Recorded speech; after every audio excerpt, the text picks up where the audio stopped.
ఇప్పుడు ఆయన వృషభ రాశి కాబట్టి ఆయన అది రాశి కాదు, నాకు ఈ రాశి కాదని అందరికీ చెప్తే కుదరదు అనమాట. చెప్పు తీసి కొడేస్తాం.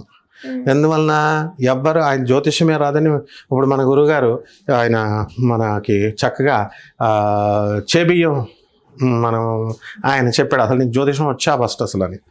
అందరికీ నెగిటివ్ అప్రోచ్తో చెప్పకూడదు. నెగిటివ్ అప్రోచ్ చెప్తే చాలా తప్పు. అండ్ జ్యోతిష్య శాస్త్రం అనేది ప్రజలు బిలీవ్ చేసేది ఇద్దరినే, డాక్టర్ని జ్యోతిష్యుడిని.